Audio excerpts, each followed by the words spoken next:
Political party के अलग अलग पार्टियों के लोगों, इस कवि सम्मेलन से आप ये सीख कर जाना कि आप किस जगह और किस राजनीति में पैदा हुए। देश में नरसिंह राव जी की सरकार थी, पूर्ण बहुमत की सरकार थी गठबंधन की।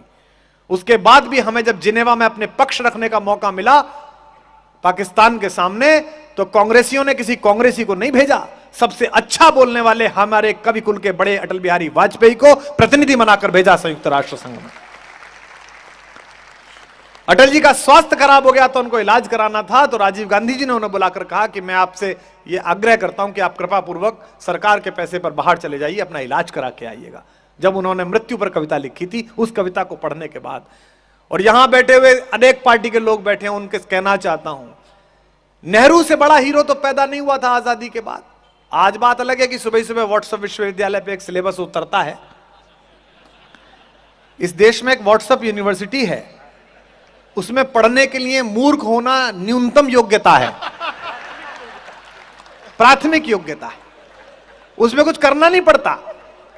17-18 साल के लड़के का बाप 4000 रुपए का फोन दिला देता है, ओप्पो,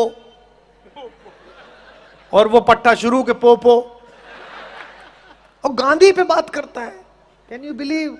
गांधी, 17-18 साल का लड़का गांधी को गाली देता है।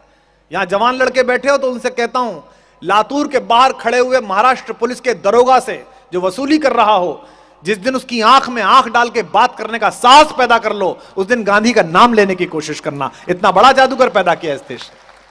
मैं तो आश्चर्य में हूं कि बोलते क्यों नहीं है कांग्रेस के लोग, बाकी लोग क्यों नहीं बोलते, सर मुझे किराए पे ही रख लो।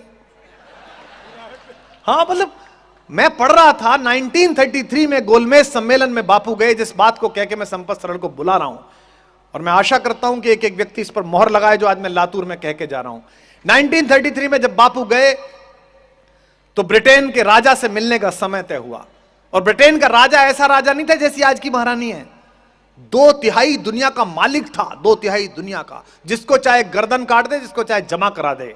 बापू से मिलने का समय हुआ। महाराज के एडीसी ने, सेक्रेटरी ने लेटर लिखकर भेजा बापू को कि फुल कोट पैंट और टाई में आए, ब्लैक या ग्रे रंग का कोट होना चाहिए, ये ड्रेस कोड है। लेकिन वो तो बापू, वो तो गुजरात का गांधी, भारत की आत्मा, स्टील की आत्मा, छाती का नाप तय नहीं था पर कलेजे की हिम्मत तय थी, इसलिए उसका नाम गांधी था। बापू मिलने के लिए गए, समय तय हुआ, बर्किंघम पैलेस में बग्गी उतरी, तो एक धोती में हिंदुस्तान का फकीर लाठी लेकर अंदर। राजा को बताया गया कि वो तो कपड़े ही पहन के नहीं आया। राजा ने कहा चलो मिलके तो देखते हैं। जॉर्ज पंचम सामने बैठा और गांधी से उसने पूछा, well mister Gandhi, where are your clothes, तुम्हारे कपड़े कहां हैं? अगला जो वाक्य बोला, इसके लिए स्टील का कलेजा और भारतीयता की मिट्टी चाहिए बापू बनने के लिए। जैसे ही उसने पहला वाक्य बोला कि तुम्हारे कपड़े कहां हैं, बीच में से 2 दांत टूटे हुए मुस्कुराते हुए बापू ने कहा, हुजूर मेरे छोड़िए, मेरे पूरे देश के कपड़े तो आपने चुरा लिए, मैं कहां से पहनूं? यह कहने का साहस गांधी को गांधी बनाता है। इस देश में जब तक आप विपरीत स्वर सुनना नहीं सीखेंगे, तब तक आप सच्चा लोकतंत्र जीवित नहीं रखेंगे। इसलिए यहां जो भी लोग बैठे हों, एक दूसरे को सुनना स्वीकार कीजिए। और नेताओं, आप तो जरूर सुनो, मंत्री बनने की प्रत्याशा में बैठे हुए विधायक जी, जरूर सुनो। आज ये फंस गया है, मंदिर में मिला तो बड़ा प्रसन्न था विधायक, उसको लगा कि प्रेम से बात करो तो कुमार विश्वास अच्छी बात करेगा, पर हमने अपना वाला नहीं छोड़ा, तुम तो पराए हो। जिन पत्थरों ने हथौड़ी और छेनी की चोट सहने से इंकार कर दिया, वो पत्थर पत्थर रह गए, वो मूर्ति नहीं बन पाए। ये बात मैं इसलिए कह रहा हूं, और अगली बात पर शायद आपकी तालियां संपत जी को आमंत्रित करें। ये सब जानते हुए कि कुमार विश्वास कौन है और क्या बोलता है, ये सब जानते हुए कि आदरणीय पाटिल साहब जब गृह मंत्री थे तो राजनीति में विभिन्न प्रकार के विभेद में हमने इनके विषय में क्या क्या बोला है, हमने कितने कितने भाषण दिए और बयान दिए हैं। उसके बाद भी लातूर ने और इस परिवार ने हमें आमंत्रित किया है। इससे पता चलता है कि असली राजनेता क्या होता है, असली पहचान क्या होती है, असली स्वीकार क्या होता है। मैं चाहता हूं कि इस समय सच की बड़ी बेखौफ आवाजों में एक मुस्कुराता हुआ ठहाके वाला आदमी, जिसकी टिप्पणियां आप बरसों याद करेंगे, ऐसे इस वक्त के सटायर के सबसे बड़े कवि का स्वागत जरा ज्यादा बड़ी तालियों से हो तो अच्छा है। जोरदार तालियों से आमंत्रित करें।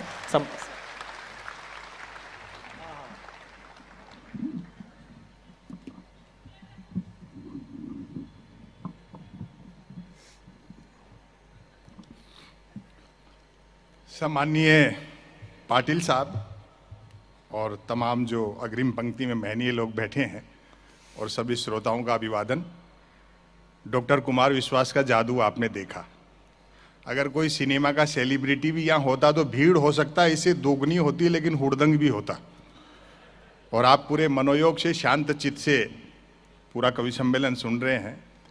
2 कवियों को आप सुन चुके हैं। मैं किसी भ्रम में नहीं हूँ। अब कवि सम्मेलन में वही लोग बचे हैं जो या तो डॉक्टर कुमार विश्वास को सुनना चाहते हैं या फिर जो दूसरों के साधन पर आए हैं।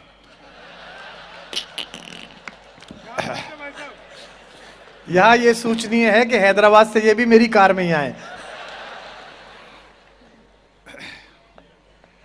काफी विधायक जी के लिए कह दिया गया। मुझे बड़ा अच्छा लगा महाराष्ट्र का जो घटनाक्रम हुआ।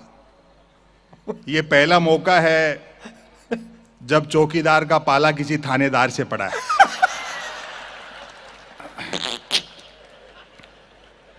हाँ।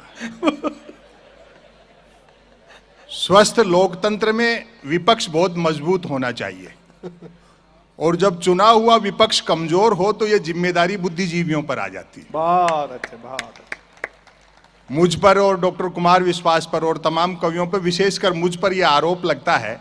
कई लोग तो कहते भी हैं कि संपत सरल जी बैलेंस किया करो, आप एक तरफा क्यों बोलते हो। मैंने कहा जी बैलेंस करने के लिए ही तो एक तरफा बोलते हैं। आए हाय वाह। अच्छा है आपने बता दिया कि एनसीपी के विधायक हैं।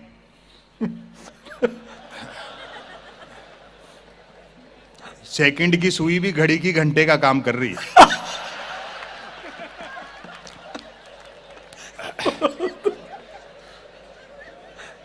ये मोहब्बत रहनी चाहिए।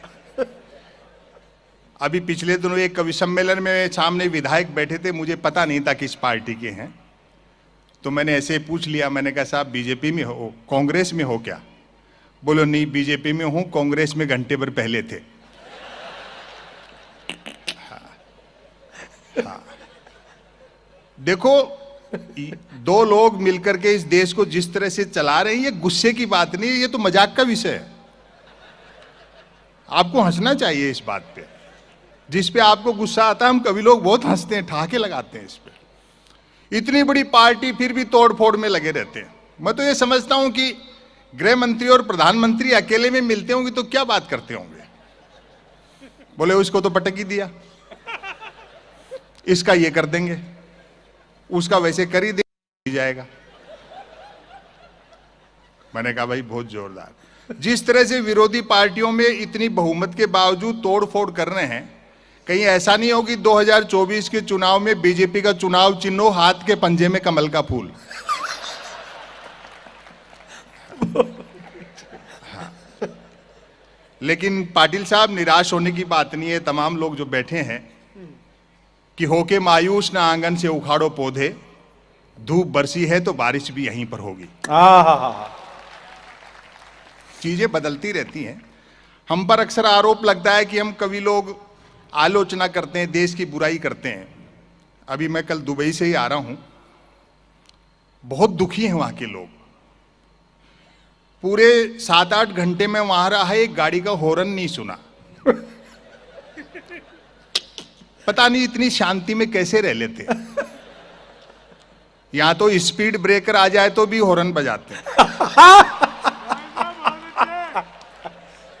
बहुत अच्छे भाई, संपत भाई जिंदाबाद। 1 मिनट बिजली नहीं जाती। वो बेचारे क्या जाने बिजली आने का क्या सुख होता है।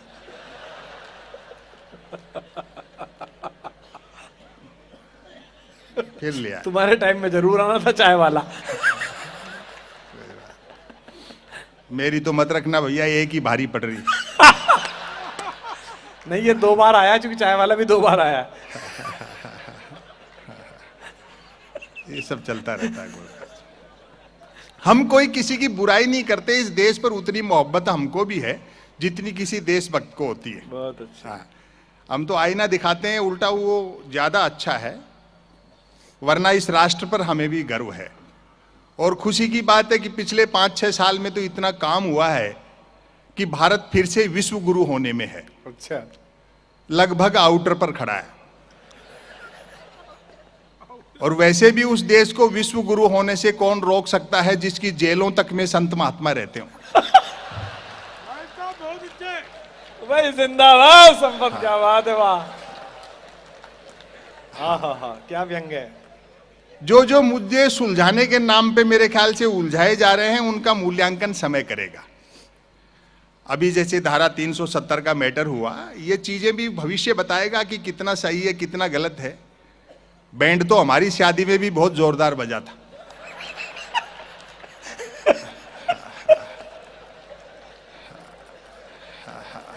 भाई ताली तो आने वाली बात थी। और ये नागरिकता और ये सब देखो, जो दुनिया में आया है दुनिया सबकी है। हो सकता है किसी दिन ऐसी एनआरसी हो और पता लगे कि हम में से आधे लोग तो शक हूण कुषाण हैं जो 7 समंदर पार से आए थे। दुनिया मोहब्बत से चलती है। आग लगती है जंगल में तो न तो वो बरगद बजते हैं जो हवा को आंधी में बदलते हैं, और न वो बांस बजते हैं जो आपसी रगड़ से चिंगारी पैदा करते हैं। क्या बात है, वाह। पूरी दुनिया का परिदृश्य आप देखो, चाहे वो ट्रंप हो, पुतिन हो, आबे हो, वहां वाले हो या यहां वाले हो, आपको लगता है कि राजा का चुनाव प्रजा करती है। दरअसल 10-12 मल्टीनेशनल कंपनियां मिलकर के जिसमें चाबी भर देती हैं वो खिलौना चल पड़ता है। आए हाय आए हाय आए हाय, क्या सच बोल रहा है भाई, वाह वाह वाह। 2 चीजें होती हैं बैंक का कार्यक्रम है, मैं बताना चाहता हूं। एक है बाजार, एक बाजारवाद। बाजार हर युग की जरूरत है, चाहे उसका फॉर्मेट कुछ भी रहा हो। बहुत अच्छे। मारवाड़ी लोग यहाँ बैठे हैं, हम तो उस परंपरा के बाजार वाले लोग हैं। दुकान के दरवाजे पर शुभ लाभ लिखा रहता था, यानी लाभ तो हो लेकिन शुभ हो। आए हाय, क्या बढ़िया बात कही है, वाह। अब तो चीजें बहुत बदल गई। चालाक अर्थशास्त्रियों ने सारे समीकरण उलट पलट कर दिए, चुंबक के गुण बाजार में भर दिए और मनुष्य को लोहा बना दिया। बहुत अच्छा, बहुत अच्छा। लेकिन कुछ चीजें बदली भी हैं, जैसे इंडिया डिजिटल हो गया। अब आप न सिर्फ 1 करोड़ का लोन 59 मिनट में ले सकते हो, बल्कि 59 करोड़ का लोन लेकर के 1 मिनट में भाग भी सकते हो।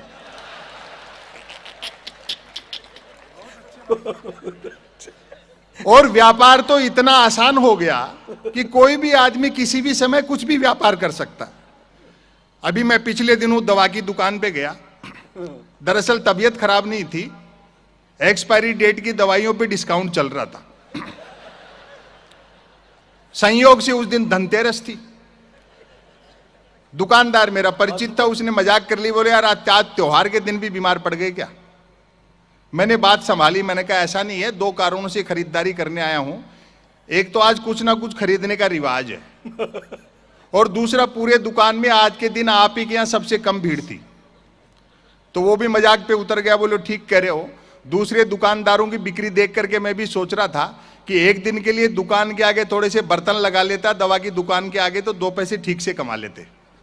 वो 10 दुकान छोड़ करके सिंह साहब है मेडिकल वाले, वो तो दीपावली पे पटाखे बेचते हैं। और अब व्यंग का आनंद लेना, बोलो सिंह साहब तो दीपावली पे पटाखे बेचते हैं। मैंने कहा सिंह साहब के पास पटाखे बेचने का लाइसेंस है क्या। बोलो लाइसेंस ही पटाखे बेचने का है, बिना लाइसेंस के तो वो दवाइयां बेच रहे। कमाल है। कविता तिवारी ने कितनी अच्छी रचनाएं सुनाई बेटियों को लेकर के। और यहां भी मैं देखता हूं कि इससे परिवार लोग आए हैं। और देखो एक निवेदन कर दूं, शादीशुदा हो तो पत्नी को साथ रखा करो, वरना मन की बात भी रेडियो से करते फिरोगे।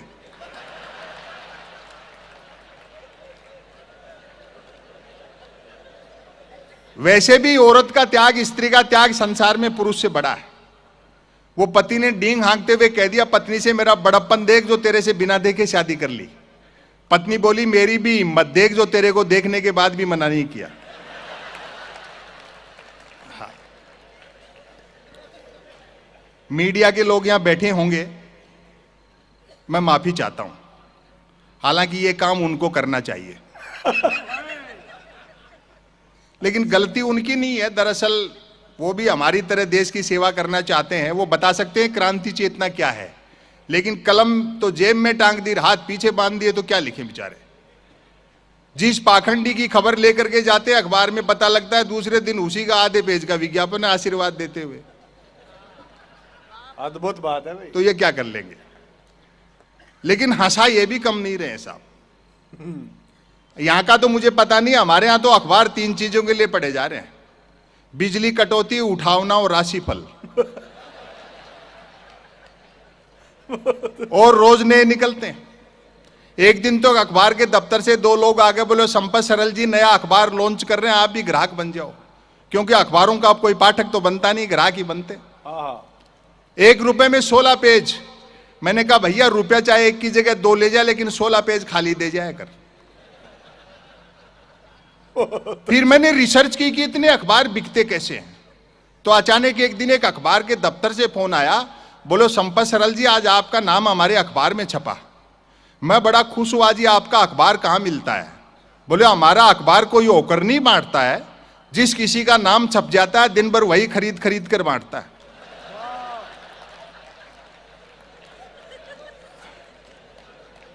और टेलीविजन वाले तो इतना हंसाते हैं, वो प्राइम टाइम पे बहस देखते हो, जैसे किसी जमाने में अवध के नवाब मुर्गे लड़ाते थे। अमूमन 4 जन बहस आते हैं, एक मुद्दे का समर्थक, दूसरा मुद्दे का विरोधी, तीसरा बुद्धिजीवी दोनों को हड़काने वाला, और चौथा एंकर तीनों को भड़काने वाला।